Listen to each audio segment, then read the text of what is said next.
All right, now it is time to get into WWF Monday Night Raw, November 16th, 1998. Let's fucking go. I love Monday Night Raw. I probably watched this episode because this is a couple days after my birthday in 98.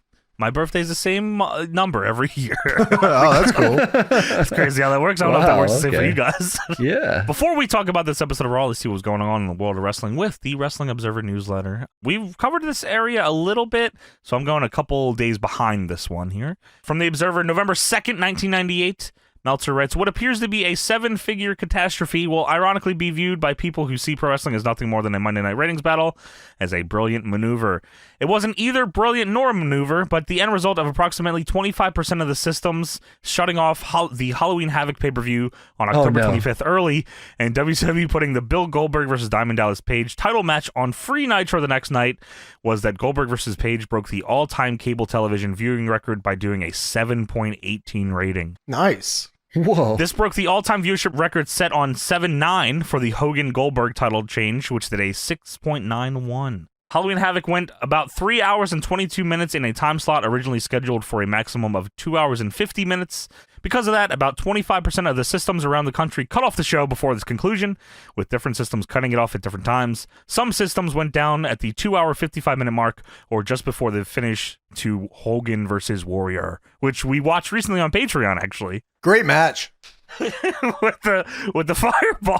Dude, you can't even see the finish to that? You probably didn't even see the fireball. That's crazy. Wow. Yeah, some people might not have had that. Yeah, you're right.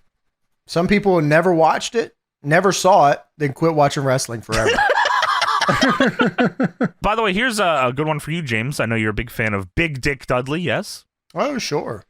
Well, all charges against him regarding a near riot at a house show in Long Island was dropped on October 21st. Oh, so nice. Okay. Yeah, he's all good. No jail time for Big Dick Dudley, at least regarding this one. He might have went to jail for... Yeah, I mean, he definitely other things. Went to jail.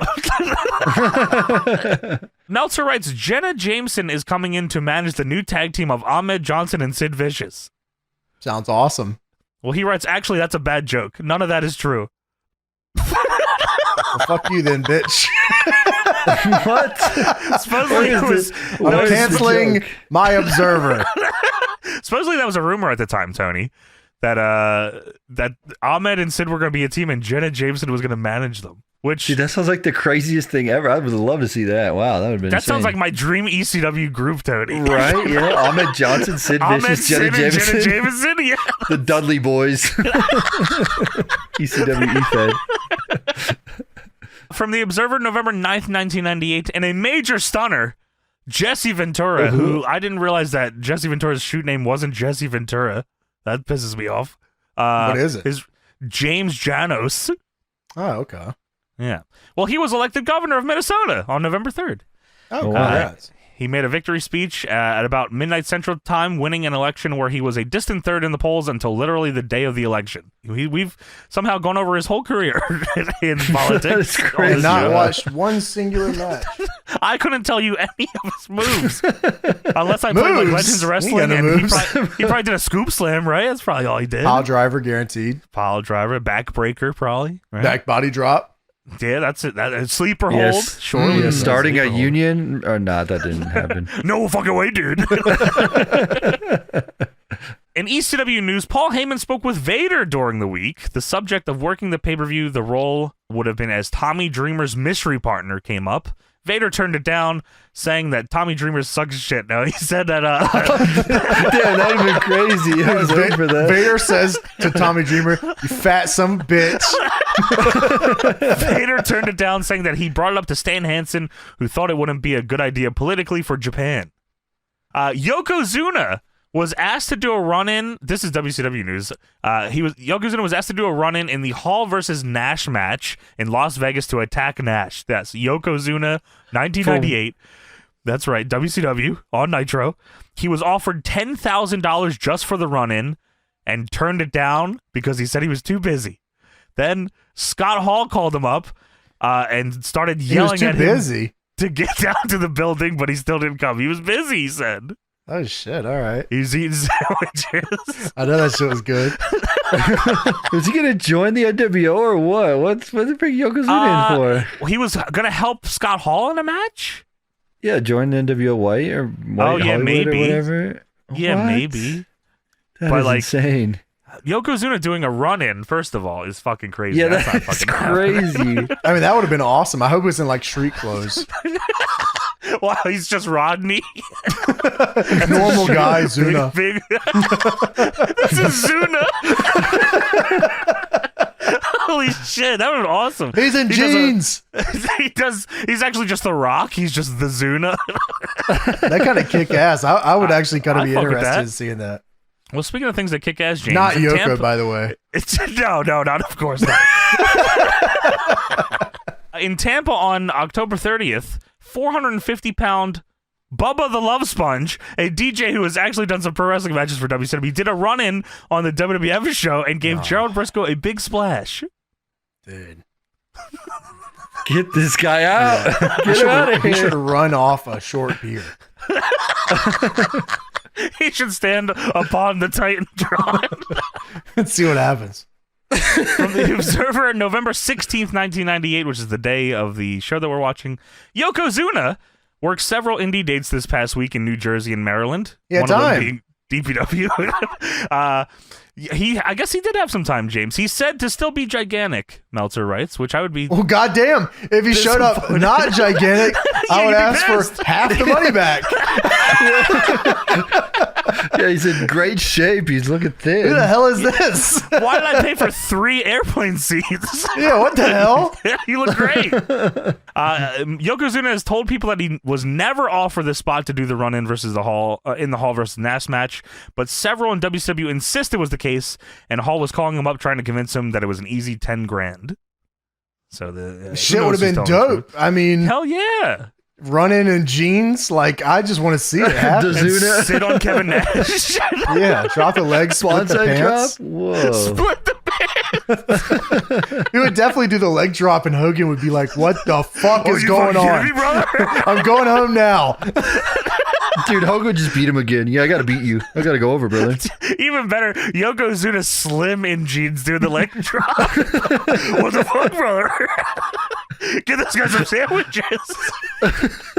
Stat.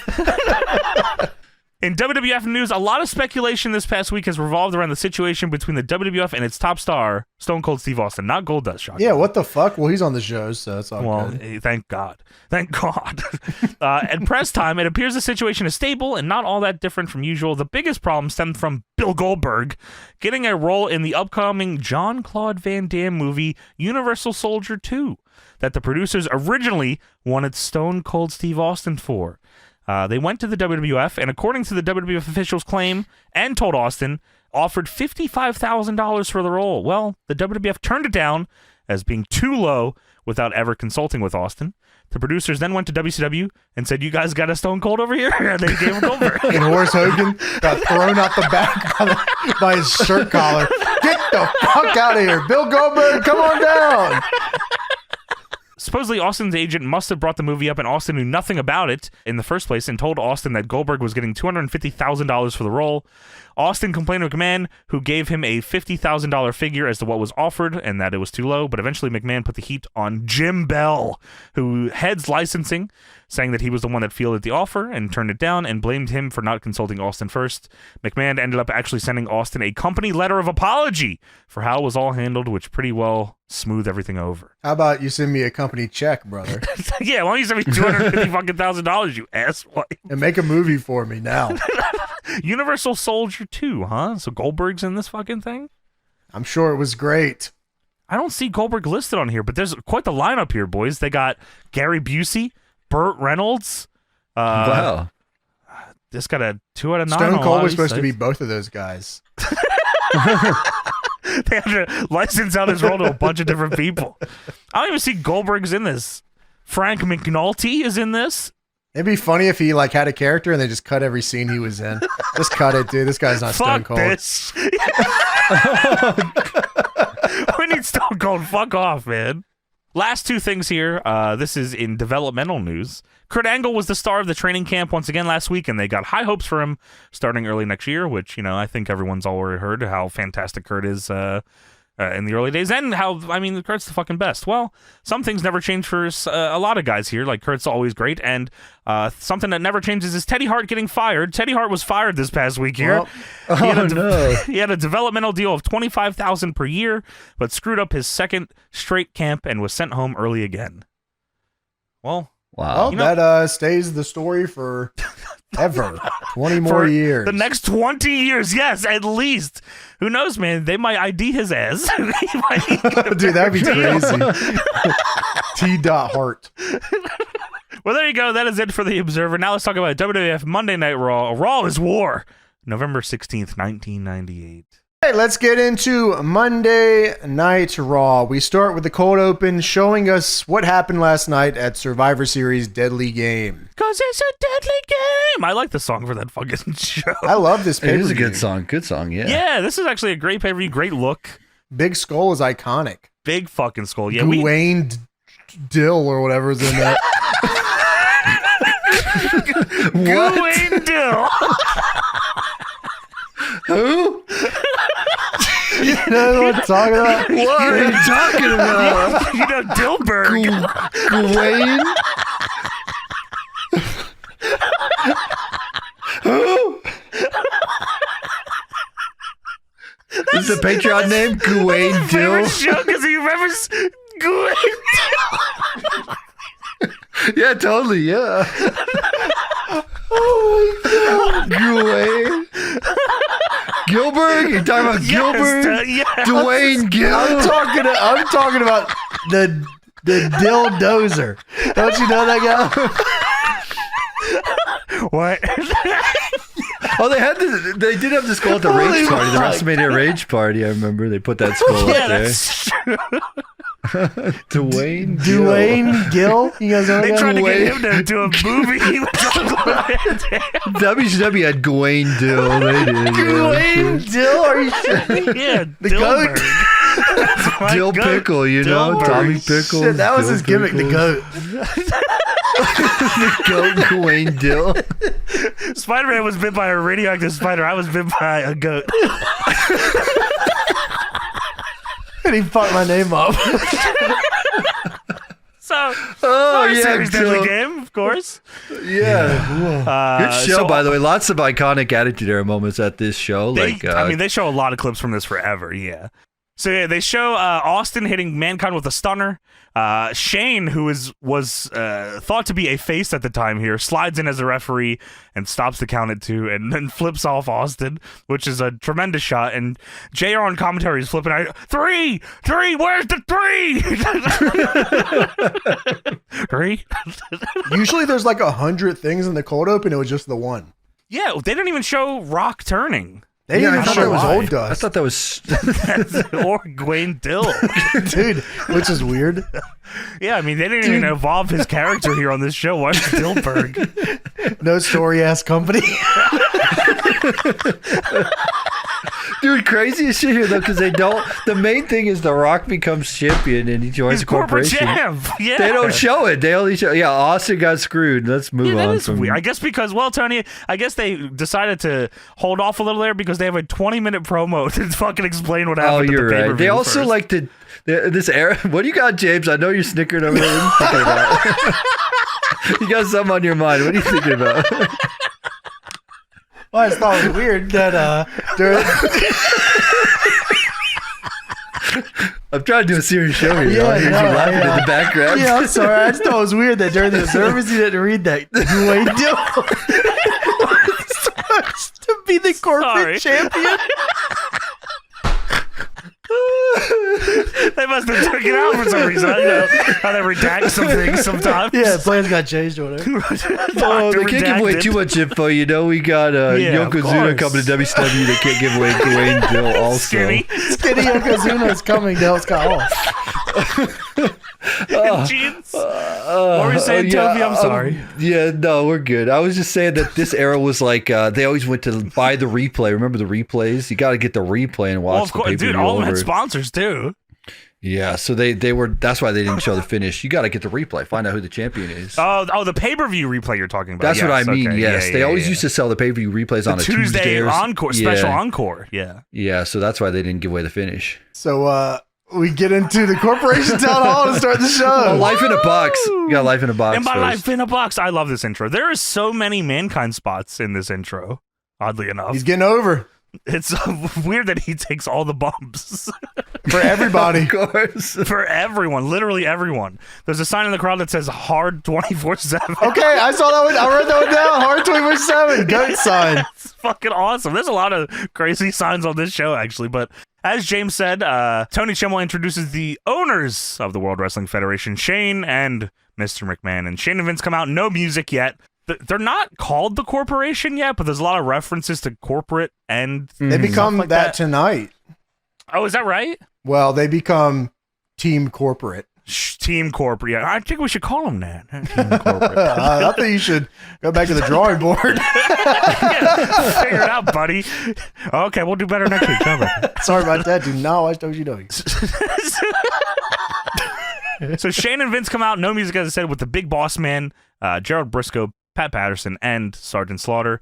There is a Vince figure that Jax made at the time that has this exact suit on it, and it's funny as shit because it's like a solid plastic top and bottom piece that comes off, and underneath he's wearing like what he would wrestle in, but like the back has nothing, so it's only on the front. Like his bare ass? No. It has the gear. I don't know, man. These figures are fucked up. I don't know what they're doing. That'd be fucking crazy.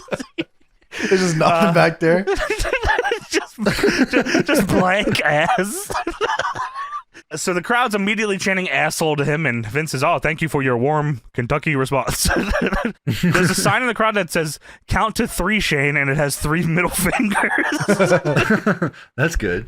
That shit just happened last night, by the way. Yes. Yeah, That's pretty cool. They had had signs and stuff. They're fucking ready. Dude, this is like the most signed out show ever. Yeah, like, for sure. Vince says, last night at the Survivor Series, my son Shane and I proved that whoever it was that said you can't fool all the people all the time was a damn fool. Vince says a damn fool is someone that doesn't pucker up and kiss the boss's ass. I want to introduce you to someone who isn't a damn fool. He isn't the people's champion. He's always been my champion. The World Wrestling Federation champion, the corporate champion, The Rock. And Rock comes out, $500 No Mercy shirt on. Not yet. This is still the cheetah. He's got cheetah print on this one. Oh, is that not the same one? Oh, okay. Cheetah print is surely expensive, though. Yeah, probably $450, probably, I'd guess. He's getting up there. Yeah, getting up there. Gerald Briscoe is raising the roof in the ring as The Rock comes down. He loves this song. And Jared says, "Oh, here comes the corporate champion. Corporate butt smooching champion, The Rock sold out." I did hear that. Butt smooching is a funny word to say. And The Rock says, "You know, Mr. McMahon, all day long The Rock's phone has been ringing off the hook. Why, Rock, why did you sell out?" Well, actually, The Rock never sold out.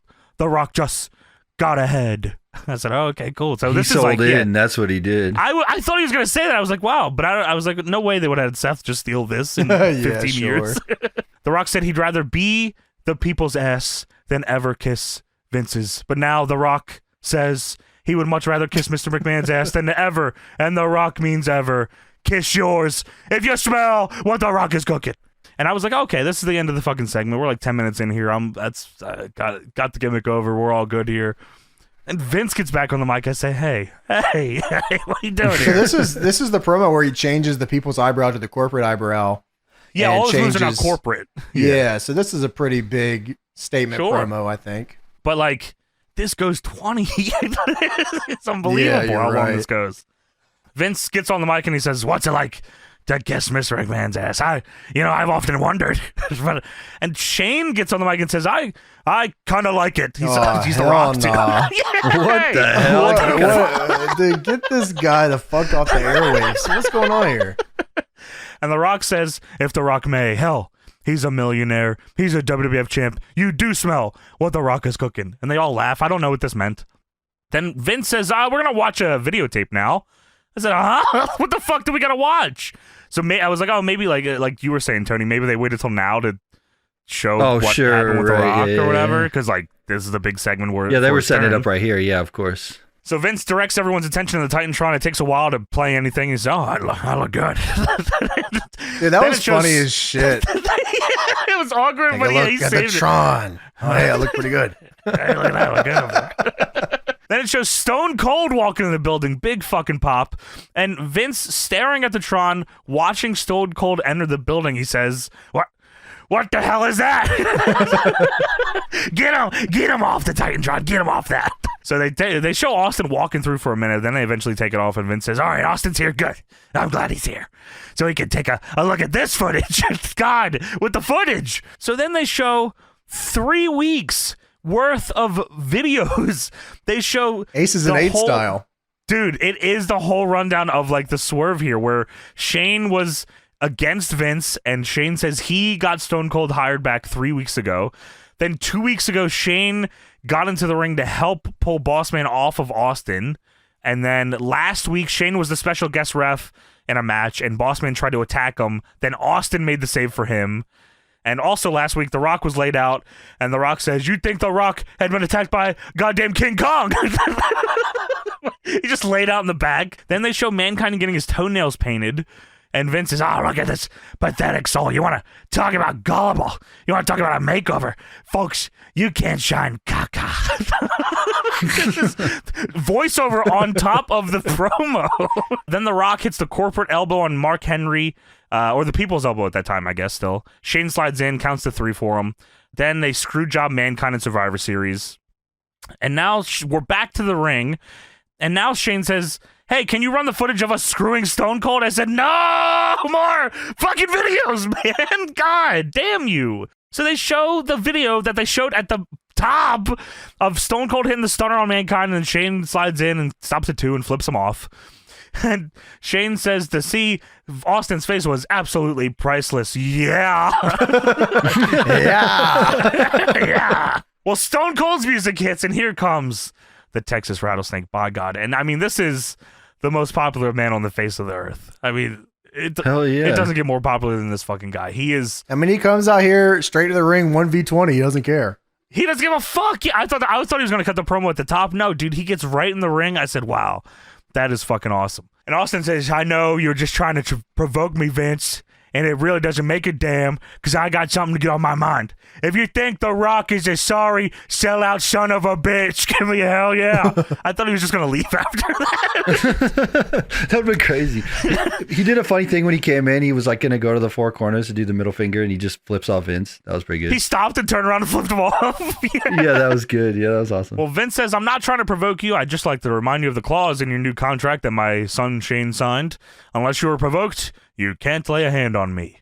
And Austin says, "I don't feel like laying a hand on you." Oh, well, that's fucking good. "I got something a little bigger than you yourself. Roll the footage." Dude. Yeah.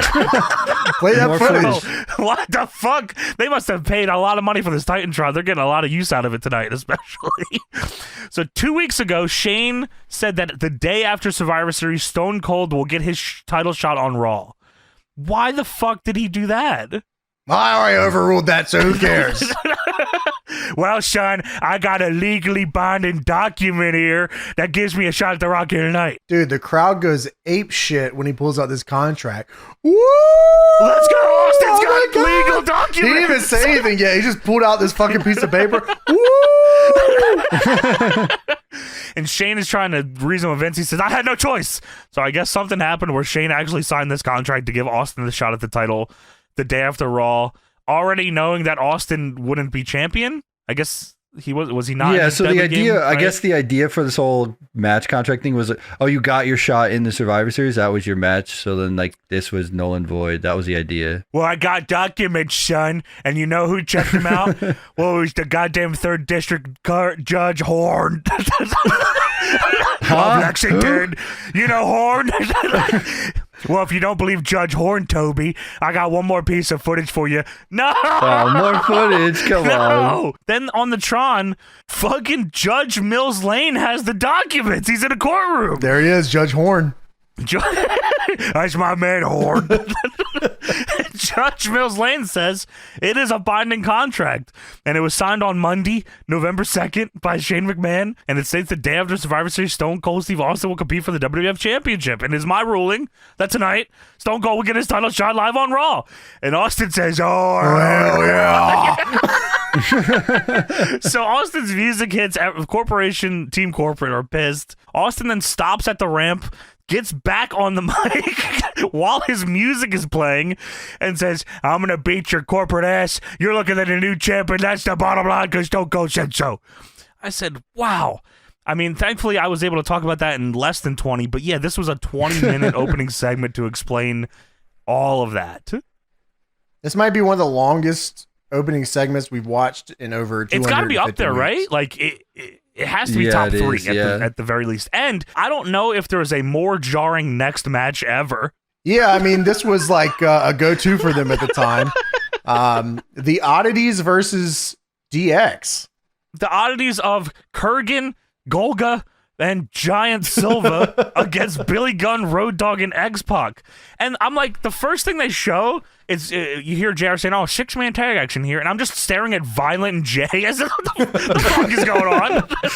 Dude, every time we watch the Oddities, like ICP's like close to betraying them, I feel like. We did see the one time they did turn on him and cut Luna's hair. Oh, yeah, you're right. It's just like every time it's like, damn, they don't want to like fuck with these dudes anymore. Dude, like, it's that angle, and we always see the Mark Henry China angle every time. time. Yeah, always. Yeah, that angle's gone forever. Wow. Well, I guess we talked about it where they were on a hot streak of Austin doing just the coolest shit ever. So, like, a lot of that just happened to be at the same time as that. Yeah, so Billy Gunn has the trunks with the lips open so you can see his ass. Okay, that was fucking my head up. I couldn't figure out how I was seeing his ass. Dude, I wrote Mr. Ass has ass cutouts on his ass. I don't know what's going on here. Locked in. So Kurgan does a little dance, and Billy Gunn chop blocks the shit out of him, and he goes down timber style. Ah! Dude, Kurgan did not want to fucking do anything but dance, man. He's fired up. He had a little hat on. That's his thing. That's everybody's thing. So Golga rips his fucking Cartman shirt up in the corner. That's his taunt. And he does a splash and then does Hogan taunts. Dude, that was awesome. And the Cartman shirt that he's wearing says, "You're not chopping off my fireman." Dude, Cartman's got to be like an American icon in '98. Like, dude, oh my God. Yeah, next to Stone Cold, the most over man in the world. Cartman. There's a Cartman sign in the crowd, too. It's awesome. Well, Luna's holding big Cartman on the outside. Yeah, it's huge, and it's custom made, I'm pretty sure. I don't know if they ever released one that was that big. They probably do now, but yeah, back then, no fucking way. Billy Gunn comes in and hits the rocker dropper, as JR calls it. That's goddamn. I mean, it says what. That's what it fucking says here. Marty Jannetty's one of the greatest of all time. Dude, somebody recommended a Marty Jannetty match to say that he was good. Stop recommending matches to us. You blocked it. Shaggy 2 Dope goes for a top rope elbow drop, I imagine.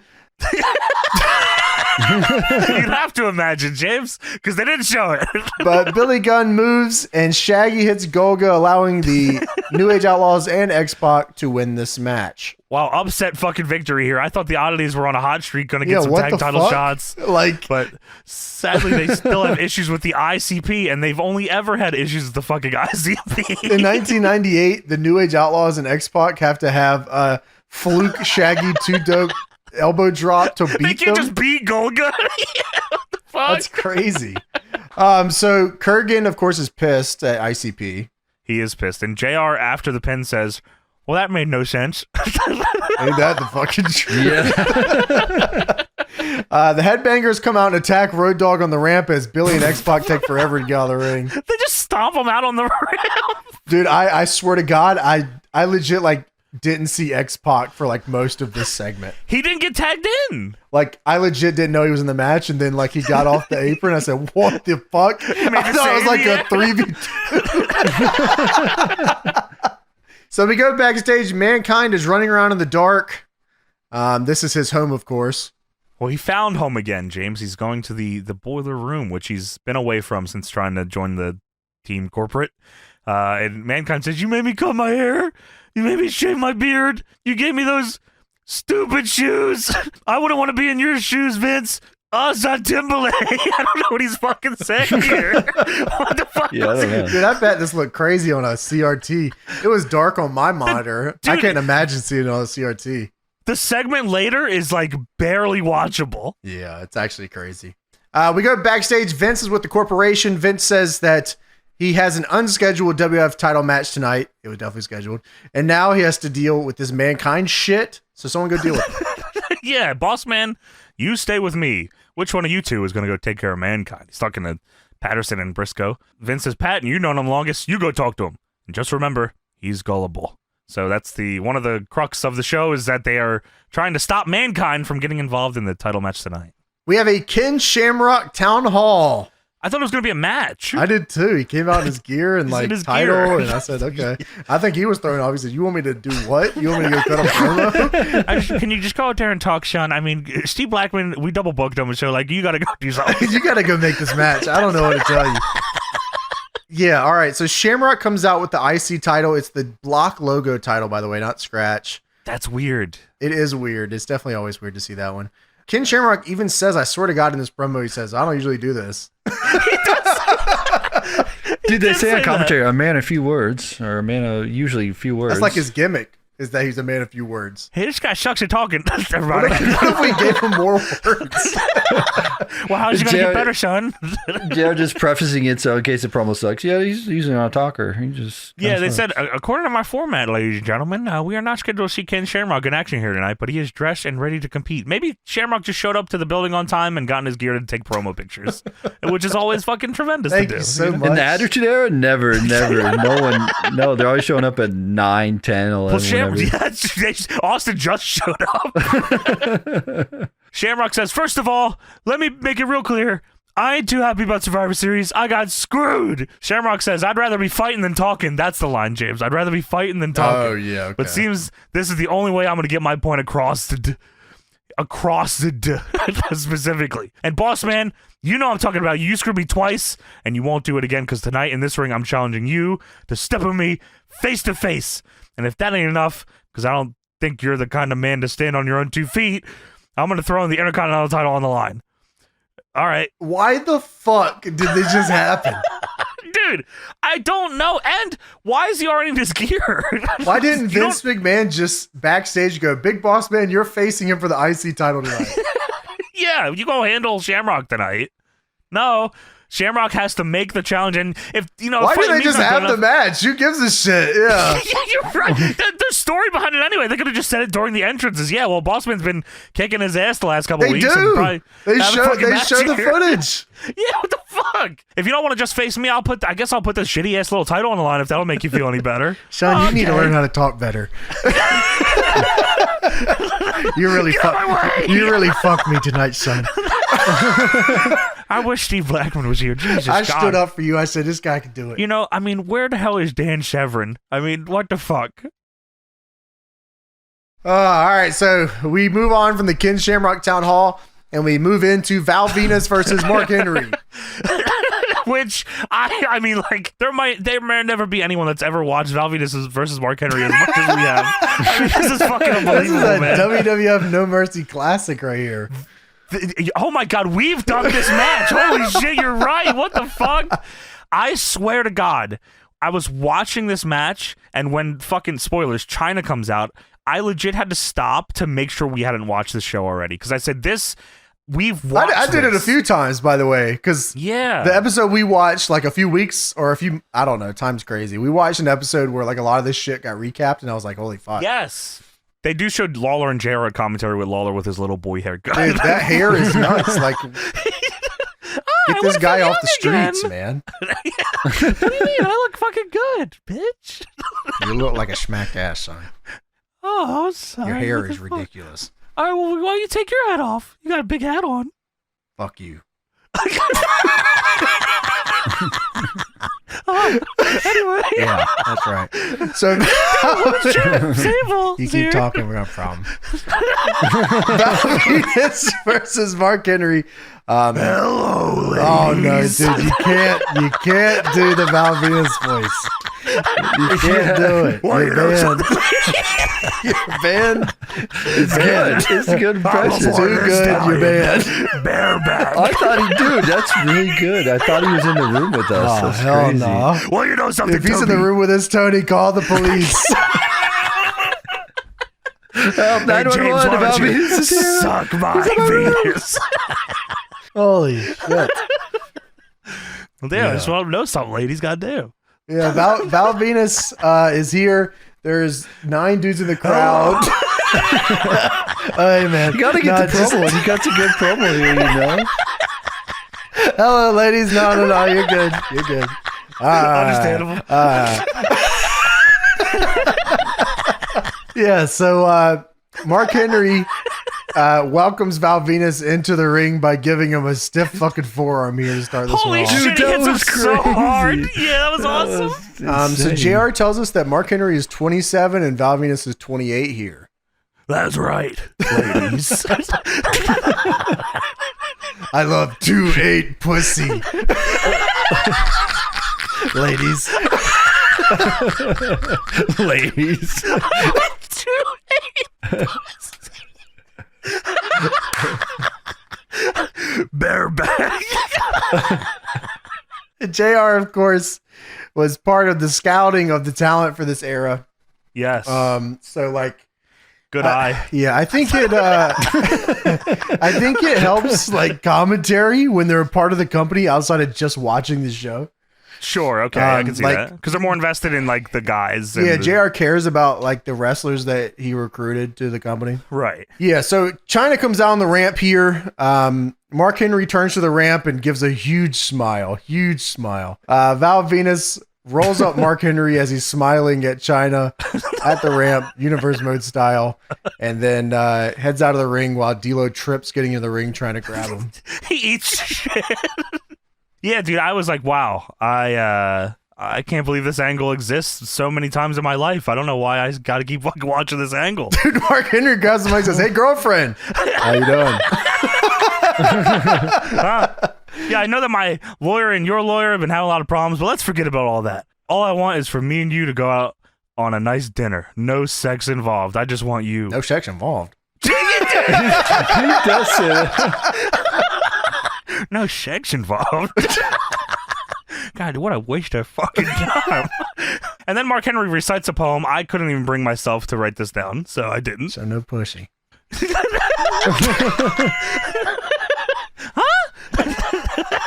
Shut up. So Steve Austin is making himself a coffee backstage. He got a mouthful of dip with the Pepsi cup. Yeah, ew, man. The fuck? Dude, that Pepsi cup is fire there. They don't make it like that no more. No, those are sick as fuck. Dude, you know you're about to eat something good if you see that Pepsi cup. You said they just Yeah. brought back the Taco Bell 90s cups, right? Yeah, with the 90s food, which Yeah, is the that's same awesome. food they have, but 90s style. So, just older. They let it sit out for a little longer. Let me get the 90s taco. So we go backstage. Pat Patterson says he could not find the boiler room. What? You can't find the boiler room. You couldn't find your ass. Dude, And that then was what? crazy. You could find your He's- ass. You couldn't find your ass. And then Gerald Briscoe says, I know where it's at, Mr. McMahon. Dude, get this guy the fuck out of here. Everyone pauses in the room, and Vince looks at him and says, He's sitting on it? Is that what you mean? Vince says, no, sir, the boiler room, Mr. McMahon. Vince says, oh, you know what a boiler room is? Well please go find it. And Pat Patterson says, you think you're going to find it? And Vince says, how couldn't you find it? Dude, I've been Holy quoting that shit. fucking Gerald Briscoe line with Slip for years. You couldn't find your ass. I know where it is, Mr. McMahon. That is nuts. He's sitting on it. Wait. So Raw fucking is funny. brought to you by JVC Kaboom Box. Look at all these Mr. fucking portals you could get sound out of. God damn. Dude, I was looking those up, by the way, and like all the cassette players are broken. I don't know if people buy Wait, those what? and punch the cassette players like immediately, or if they're just faulty. I'm gonna go. No, with it's the first always like the little the hinges on the cassette thing always break. Oh, I remember one. Yeah, that. I'm They looking always for one to buy, but it has to have like working cassette. The buttons stick too when you press Oh them. yeah, like they stick like inside of it. Yeah. Yeah, they always do, and it always fucks it up. It sucks. That happened on like the cassettes? N64 and shit too. Yeah, you're right. That's true. And also brought to you by Stone Cold Metal CD. Fuck yeah. Get all your favorite songs that have nothing to do with this. The dude. greatest CD ever made. Why? Because Stone Cold said so. You can tell this is like a Guitar Hero 2 like playlist here. Wow, they should have put this out for Guitar Hero, the Stone Cold Metal. Dude, yeah. 3 people would have bought it. It's all of us. Everyone in this call. Yeah, we should do this. Just license a bunch of music and sell it. Can we do that? Yeah, it's just fucking all Alanis Morissette's album. It's just Jagged Little Pill again, too. Deadlock, bro. Featuring Alanis Morissette. That'd be awesome. Holy It's shit. just a picture of guys buy Calvin that Tankman on the cover. So. It's us in the middle of that. It's like, it goes from song to song, but there's like little buffer pieces in there. Just us going, Just voiceover. yeah, that kicked ass, didn't it? All right, well, let's get ready for some more like kick ass. Yeah, you fuck with this one, you're going to fuck with this one next heavy. This is what we call a ski woe. On to the next one. Hello, ladies. Oh, that one doesn't make the cut. No, I like that. That's on the That's cutting good, room yeah. floor, I think, for that one. That's like the hidden one. You play the last track for like 3 You hours flip and it then that over. pops up. B-side. So we got Steve Blackman and Gold Dust versus Jeff Jarrett and the Blue Blazer. Sorry. Yeah, no, it's all good. That's what everyone should have reacted here. For some reason, they didn't. Why did Goldust get jobber entrance? Yeah, he was pissed too. Yeah, I was as well. Fucking I mean, goddamn it. just a few Son years of a- ago, he was getting the Undertaker entrance. Yeah, so Goldust teaming with Steve Blackman. Why? Because the Blue Blazers here and they needed somebody that like matched his energy. Matches freak. Yeah, for real. What's even crazier now that I'm thinking about it? Goldust and Jeff Jarrett are like feuding or something, right? Yes. And I 'Cause think they're Blackman like- and Blue Blazer are as well. Yeah, I think that's right. So that's probably what's going on here. We figured it out. Easy. I mean, who fucking does it like this? What the fuck? Who dissects wrestling at a level like this? Not many. That's crazy. Wow. So Blue Blazer comes in while Goldust and Jarrett are fighting on the outside here. Jarrett and Goldust are actually pretty good workers together, I think. They're I trying think, to do like, some shit. Yeah, Yeah, they're I doing can respect drop down that. leapfrog, monkey flip bullshit. Steve Blackman gets his ass whooped by Jarrett, though. I don't know how they called that one. Where like Jarrett tells Blackman to come in and I'm going to kick the shit out of you. What was he gonna say? No. Yeah. Blue Blazer, that'd be funny as fuck. No. Oh shit! All right. Blue Blazer comes in while they found the outside. Steve Blackman hits a bicycle kick on the Blue Blazer and wins. As quick as that, man. It was pretty much nothing here. Yeah. Well, Steve Blackman tries to take the mask off the Blue Blazer. Dude, he G's up for it too. The crowd's like, yeah, fucking take this shit off. And Jared says, yeah, show it, Owen Hart. Show that son of a bitch. And then Jared gets in the ring, attacks him from behind. And then Owen Hart hits the ring. Holy fuck. What the hell? And then they unleash the greatest tag team maneuver I've ever seen in my fucking life here. Jarrett hits the stroke on Blackman, and then Blue Blazer picks up Steve Blackman and puts him in a dragon sleeper standing, which leads to Owen Hart kicking him right in the balls. Like right off the uprights. I said, wow, that was the fucking best thing I've ever fucking seen. Yeah, it goes, woo! And then Blue Blazer flies away. That was sick as fuck, man. So we go backstage. Briscoe comes back in and says there's weird noises coming from the boiler room and he's not going in there. Yeah, I'm not going back in there. It just kind of frightened me. That's why I didn't go in. And Slaughter says, yeah, Briscoe, you're a wuss. And Briscoe says, don't call me a wuss. And Slaughter says, you're a wuss. Why don't you go bring him here? And Briscoe says, well, there's weird noises in there. And Vince says, what the hell am I dealing with here? He's throwing his hands up. Why don't you check on it, Mr. Slaughter? And Slaughter says, I will, and I'll bring him back up here. And then Vince says, Rock, I'd like to have a word with you, please, about this championship match. So Vince and Rock both stand up and walk 3 feet away from everyone else and then begin a whole different conversation. Hey, I can hear you. What the fuck? So they come right back from commercial, and fucking Slaughter is already back. And Vince says, this is the most pathetic excuse I've heard tonight. And Slaughter says, he's out of his mind here. You know, it's going to take more than just me. And Joe Briscoe says, who's the wuss now? Ha ha. Like straight up. And Vince says, You got a good idea. I don't give a damn if you got to put riot gear on. I don't want to have to worry about Mankind. The three of you go take care of it, and you better take care of it. So Steven Regal versus Godfather is up next. So Godfather comes out with Lexington's best hose. That's what he says. Some of the best hoes ever born, in fact, James. JR, I didn't know that. JR is shilling tickets for the New Mexico show, and Lawler says, how can you talk about New Mexico when you got something like this strutting down in your face? And JR says, I'm a very, very, very happily married man. Godfather says, hold up, big brother. Now listen to me. You know me. You know what I am, right? I'm a pimp. Even though pimping ain't easy. Is that right? Hey, yo. This guy's been a pimp the whole time? Yeah. Now, I'm going to give you a choice tonight. You have a chance of fighting me knowing I'm going to kick your ass. Or feast your eyes on these wildcats. And the hoes are going nuts. They're pulling their dresses up, showing their asses. Again. JR says, I don't think that lady's wearing any underwear. I mean, this shit was crazy as fuck. This is one of the craziest segments I've ever seen. Godfather says, hold on now, baby girl. We ain't closing no deals yet. The girl in the middle, like, is pissed off because she didn't know about the fucking cheese tech. I know. She's got a long, like, zipper dress, so, like, she can't do ass cheese.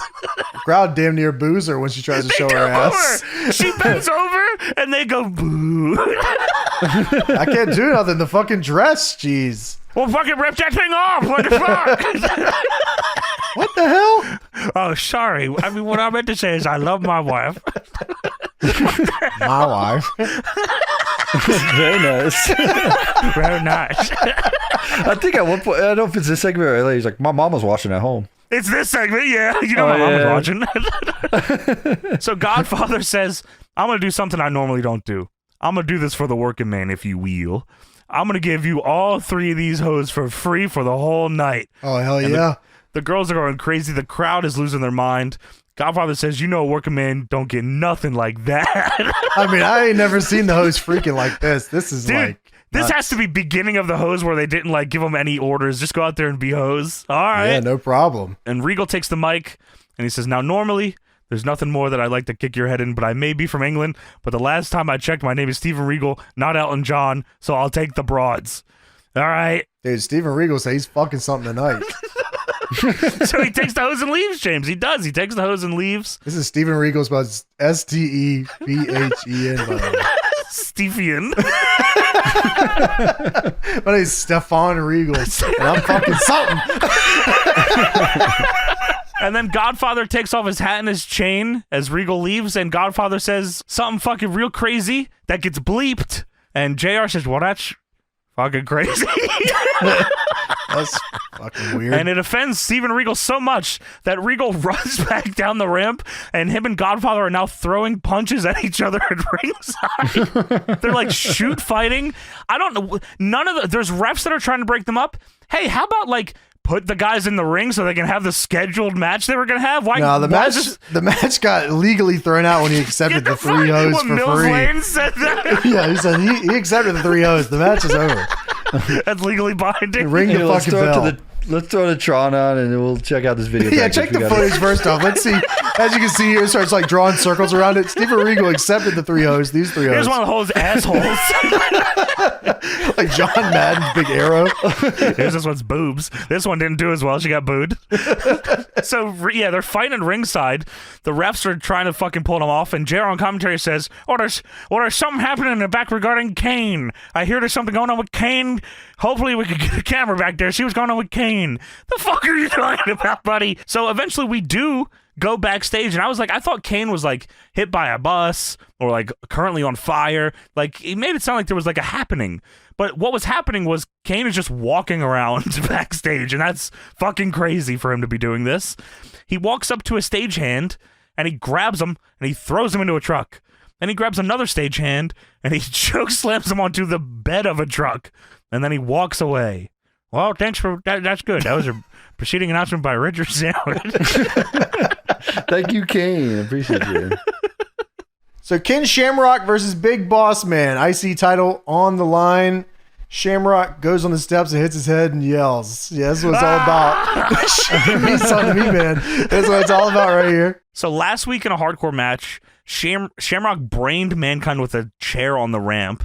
But because Vince was trying to keep Mankind from thinking they were against him, he had Bossman hit Shamrock in the head with a nightstick so Mankind could fall on him for the pin and not know what happened. So that's what happened. And that's where the heat between Shamrock and Bossman comes from. I don't know why none of this was explained sooner.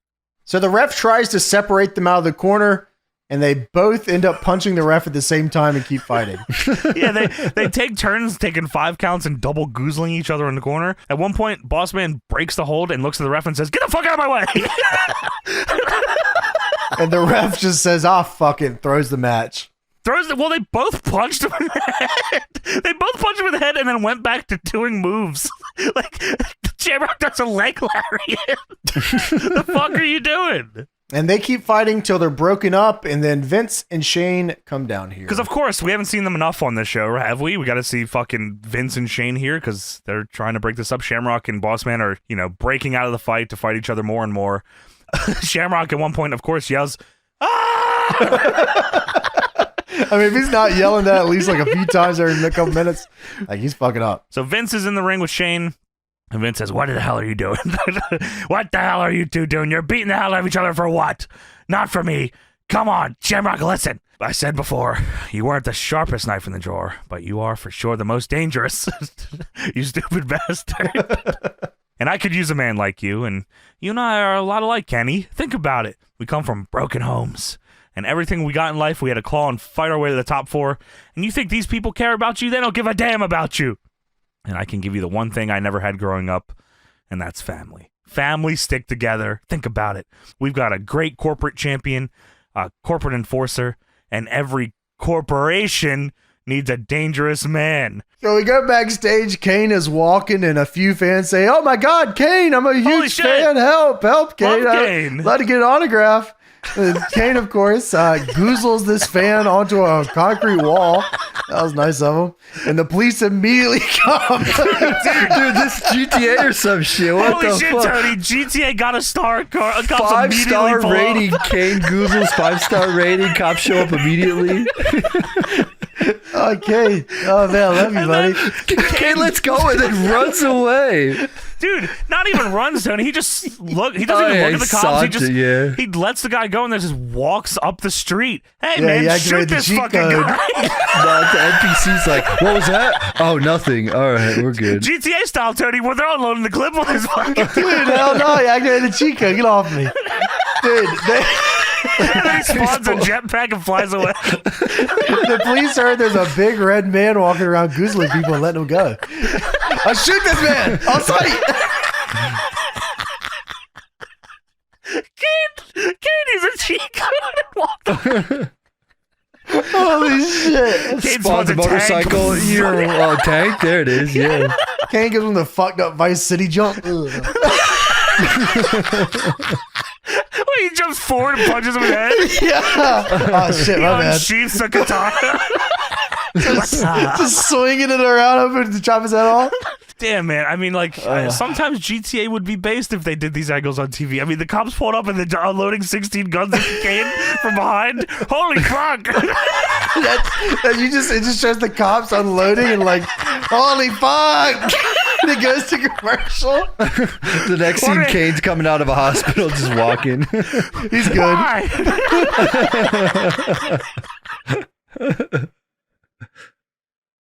So JR says, okay, so we call it that group Team Corporate. Whatever you fucking want, JR. Oh, well, good, because that's what I had down, asshole. You write it, I'll fucking say it. They just killed Kane, and you want to talk about Team Corporate? He's full of lead. That big son of a bitch had a katana. You talking about Team Corporate? So the Brood versus LOD, not 2000, just LOD. Yes, just LOD. It's the Brood of Gangrel and Edge with Christian, who is the light heavyweight champion, and the LOD, which is just Animal and Droz, because Hawk. Hawk's been having some personal demons. Yeah. And Lawler says, "Oh, they give her to Hawk? Is this the new Legion of Doom?" "No, I just explained what was happening. You fucking freak." Oh, sorry. So Animal and Droz come out. They got fucking pyro, man. Dude, it's a full fucking LOD entrance. Ooh, what the fuck? Dude, I'm kind of surprised, honestly, that they didn't just try to say yes, Hawk. I mean, that would have been funny as shit. It's a CRT TV. Yes, Hawk. No, it's not. This is Hawk, and anyone else that says that is a dumb son of a bitch. I've been hearing a lot of rumors that this is not Hawk. Well, what we got to say to you guys is fuck you. Kiss our ass. Bitch. Well, you go watch that Turner product. You want some bullshit? We got real Animal and Hawk. They got fake Hawk on that show. People have been saying this is puke. No, this is Hawk. This is Hawk, and this is Hawk Tua LOD. Dude, imagine it says Hawk Tua. That's Hawk Droz. number 2. Hawk number 2. Hawk Tua. Droz is Hawk Tua. Because he likes to puke. That's why. Holy Wow, this is shit. awesome. I mean, who Yeah. dissects shows like this? I mean, come no on. one's understanding wrestling this deep, really. So, Animal and Droz got the pyro. Hawk's been drinking. Edge and Gangrel are Personal fucking demons. gothic. Fanging and banging. Well, they lead a rather gothic lifestyle, of course. They say that every time. Every time. Well, son, I don't know what the fuck. Like, what other lifestyle could they possibly live? I'm a married man, okay? It's not no fucking country lifestyle, I'll tell you that. I mean, how else would it describe it, you fucking piece of shit? And that is Hawk. Tua. So, Edge and Gangrel, they do some cool tag moves together, man. You know, they got They some invent stuff. poetry in motion. Yeah, poetry in motion. They got like a little drop kick thing, hung up on the ropes. Yeah, I like that a lot. Trying stuff. Yeah, why not? Hawk, real Hawk number 1, comes out. The original Hawk. Hawk comes out and he walked towards the Tron. Walk to it. Walk to the Tron. Jump off that thing. Or get pushed up that thing. You decide. Up to you, really. The fan at home. Holy now. Who the fuck is that? I see real Hawk and that guy in a shirt. I think that's Droz climbing the Tron, man. I hope he does it. That's puke. Puke's about to get on a Tron. I think that's just an ultimate warrior. Oh my god, Jim Hellwig is climbing the Tron. Oh my god. Wow. So Hawk number 1 is Number climbing 1, the Tron. Hawk. Whoops. He's climbing the Tron, Holy right? fuck, man. Yeah. He starts climbing the Tron. That's gotta be goddamn.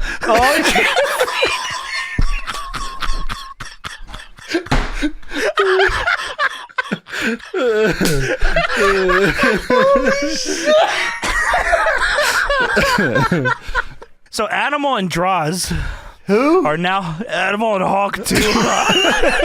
Yeah, Number that's right. 2, brother. Yeah, that's right. Number 2, Hawk. They've left the ring now, and they're going up the ramp to see what the fuck is going on.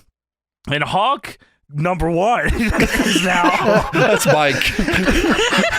Yeah. He Mike doesn't have that name no more. Tony Hawk.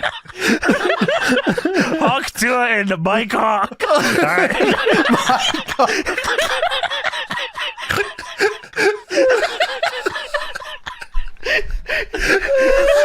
Just fucking bring Sable out here, man.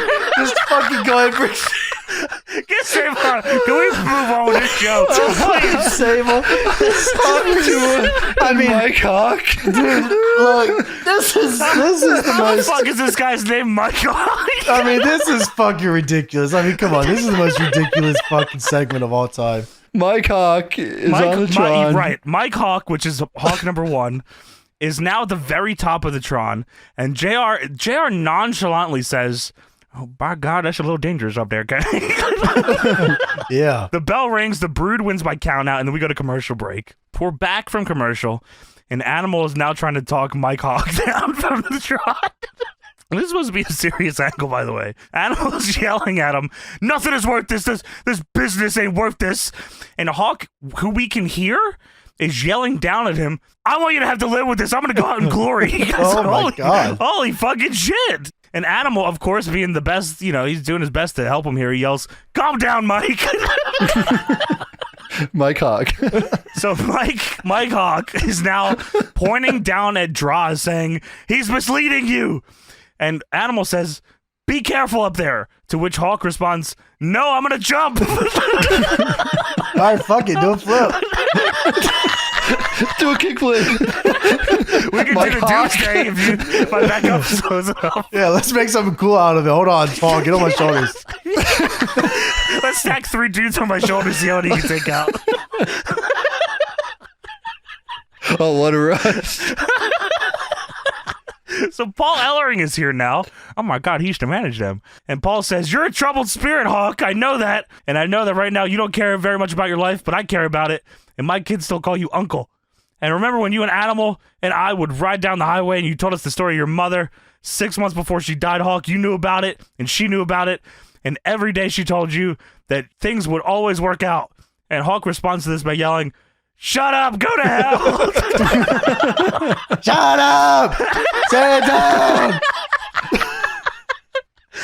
And Paul Ellering says, "I promise you, Hawk, we'll take it one day at a time." And Hawk says, "You and Animal and that stinky Droz." Dude, that is crazy. Stinky Droz. Hey. You and fuck Animal you. in those stinky drawers. Hey, fuck you. Hey, yeah, jump. Fuck you, bitch. Starts Droz climbing the thinks- Tron. Hey, fuck you, man. Droz takes offense to it and starts climbing the Tron now, for real. And Animal says, "So what hasn't been our best year? There's always next year." And Droz is climbing up higher and higher. And Hawk says, "Get the hell away from me. You're the last person I want up here." And Droz is now at the tippy top. And he's trying to console. He says, "Brother, come on. Brother, come down here, brother." And Hawk says, "Don't touch me." And then, they didn't try to make this look, unless this is what they were going for, but they show the most clear shot possible of Droz pushing this guy off the Tron. I mean, He shoves him. it's for you folks at home to figure out for yourselves. So Droz pushes Hawk, and Hawk falls behind the Tron. You see his little silhouette behind the Tron. Funny as shit. Dude, yeah, wow. They set it up so it plays a shadow of this figure falling on the screen. That's awesome. And then it makes a crashing noise. God almighty! Good God! He fell. Dude, the way this is done is nuts. I would have been freaking the fuck out. I probably would have cut the feed or something. This guy falls off the shit, makes a crashing noise, and all it is it keeps the camera on this scene as JR says, "Good God. Oh my God." Shit. He fell. That sucks. Yeah, man. Sucks Anyways, we'll be back in a minute. So we come back from commercial. They recap Hawk falling off the Tron. They show everybody it again. And now we're at the ambulance where a cavalcade of bald people are just surrounding this fucking ambulance, man. And they take Hawk away in the ambulance. Anyway, here's Sable. They fucking play Sable's music, and the first thing they say out of this segment is Lawler saying, "Well, can't grieve forever." Dude, what Holy the shit. Holy fuck. Dude, it's even more jarring because we're watching it without commercials, on Peacock. So now we get he just falls, and we get the recap. Then, wow, crowd goes nuts. Yeah, it's fucking Sable. Yeah. Dude, Tony, it was probably even Holy. crazier back then because you get a commercial for fucking tampons or something, and you come back and this guy's getting ambulanced away. Yeah, and then it's whoosh, wow, oh shit. Yeah, What? oh, yeah. Who gives a Sable's shit here. about Mike Hawk? Let's think about Mike Hawk. We can't grieve forever. Show must go on. Dude, yeah, they were doing a lot of shit like this. Yeah, where it didn't it mattered for the moment, and then it was well, we got more shit to do. So Yeah, they were doing a lot of shit like this. this is pretty crazy though. This whole angle is fucking nuts. Let's not I Yeah. mean, that's funny as shit how we talked about it. This is crazy to do. I imagine soap operas and stuff at the time were probably all people jumping off their house and shit like that too. So maybe it wasn't as crazy, but I don't know, man. This They is a weren't live fabing- performance, They weren't fabing a sports thing. right? It wasn't a wrestling thing. They were trying to do Right. Yeah, this and is they were calling him real Mike too. Hawk. Yeah, this is Mike who we know has drug problems or whatever. Has and he's issues gonna going jump on. off the Tron tonight. Yeah. it's Okay. crazy. All right. So does he wrestle anytime soon? Or? Yeah, he's probably on the pay-per-view next month. So Sable is the new WWF Women's Champion. Michael Cole introduces her and brings her out. He has the belt. Sable says that she dedicates this belt to all the fans who made Sable who she is. Woohoo! And then Shane McMahon comes out and says, "Now hold on a damn minute. let me tell you something, Sable. I haven't been in a segment in a minute. I thought I would come out here." Yeah, you see that guy just fall off the fucking Tron Kane Dude, got that shot shit was earlier. nuts. What the fuck? There's a big red guy with a katana outside. The hell's going on? Shane says that you want to dedicate your win to the fans. The fans made Sable. Oh, no, sweetheart.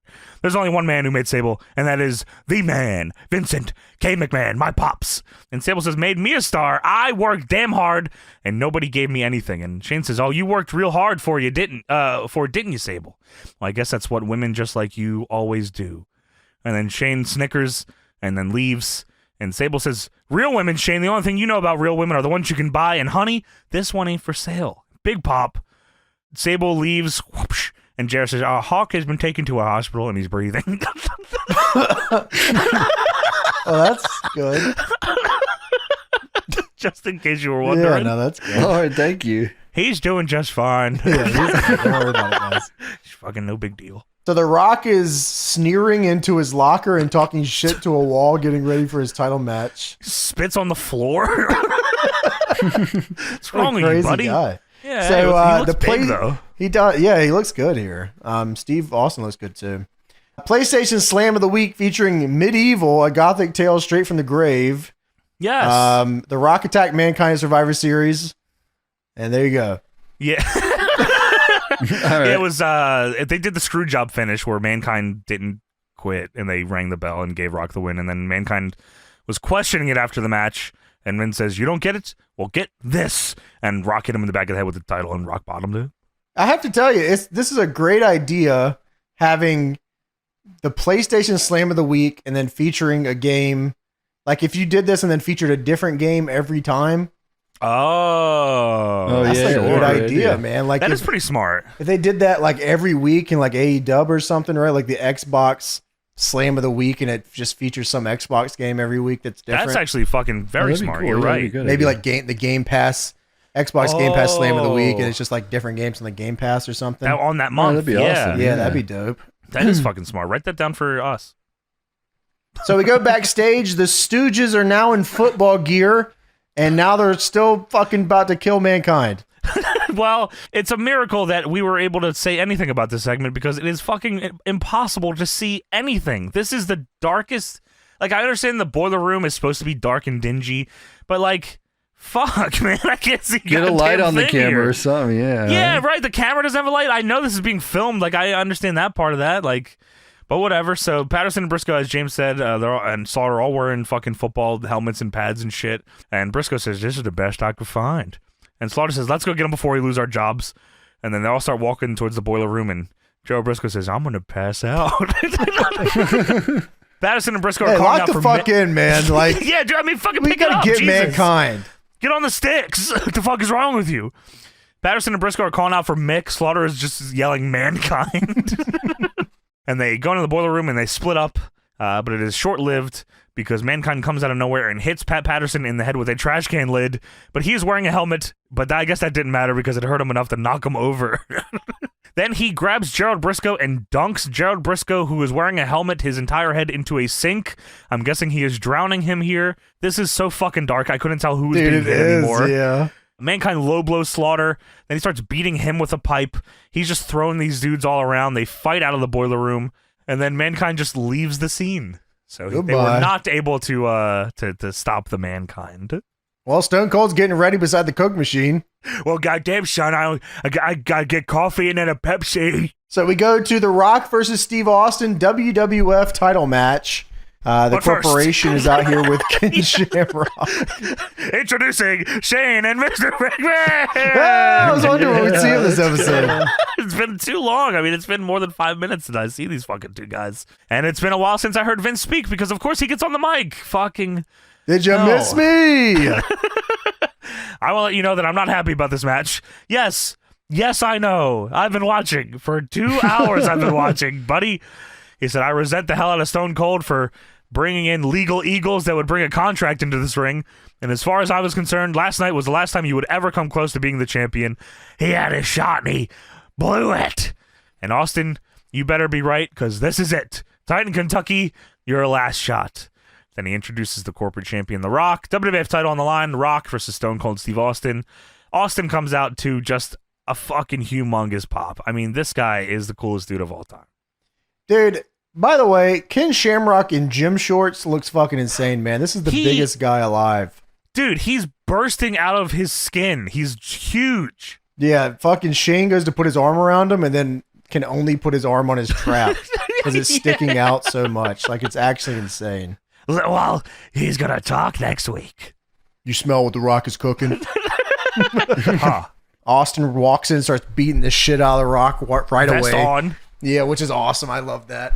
I love the way Austin punches. Like, I don't know if anyone punches like that anymore. No, I don't think so. And the crowd is like on their feet, molten for everything here. Yeah, like when you have a wrestling promotion like that, having a guy that's like the red and the blue guy, like the default, like, I don't know, like Rock and Austin were so different from each other and they had their own ways of doing shit, but like they just work together so well, you know?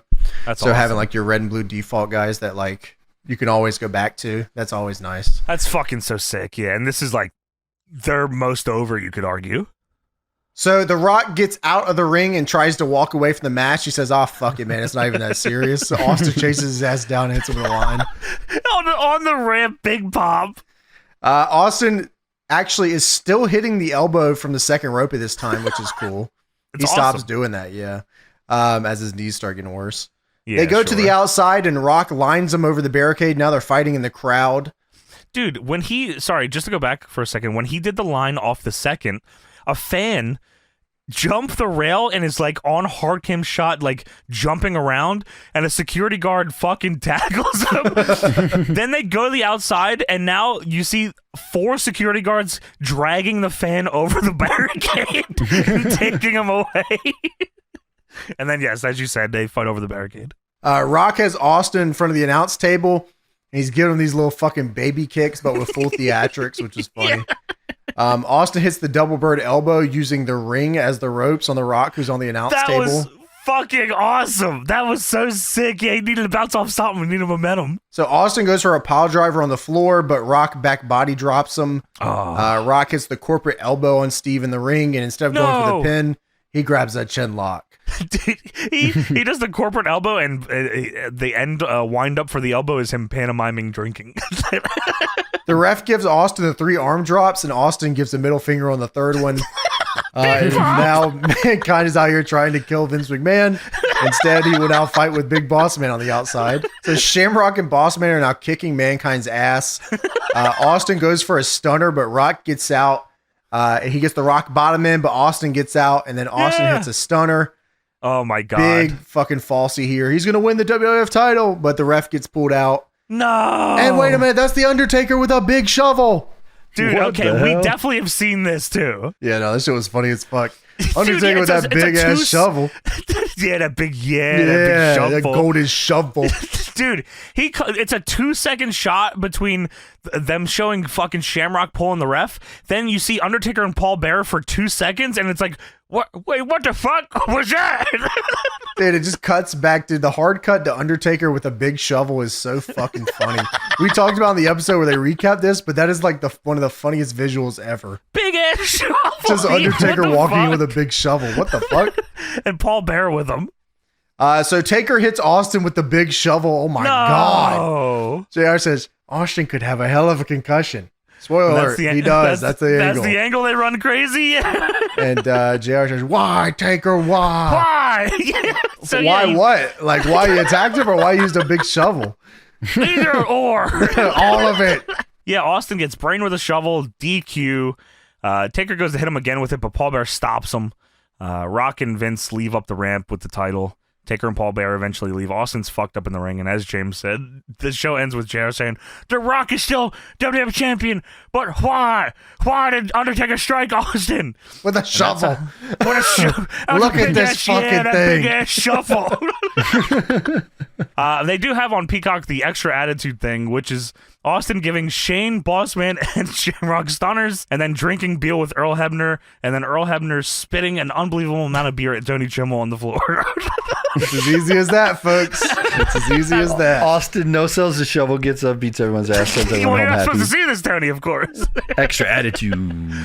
I mean, this is a crazy ass show. This is a insanely attitude era show. You know, I'd say the best one way of to the describe most this. attitude era shows, right? This is deep in the corporation starting and all that big moments. There's a lot of things starting here, like Rock's turn. Godfather Well, it's the seems to road be to kinda WrestleMania. new. You know, we're on the road. Yeah. Oh, sure. Mike Hawk was on the show. Hawk Duo was also. Talk to it, Mike Hawk. Sadly, no Gwen Dill. Oh, the goat? Yeah, not there. you know. They're He'll working be on back him. next week, baby. Maybe next week. They soft launched him at Survivor Series. Saw how that was going. Soft. Soft launched a new gimmick. Oh shit, that's fucking awesome. Well, there you have it. That is funny. WWF Raw for November 16th, 1998, and that is it for our show.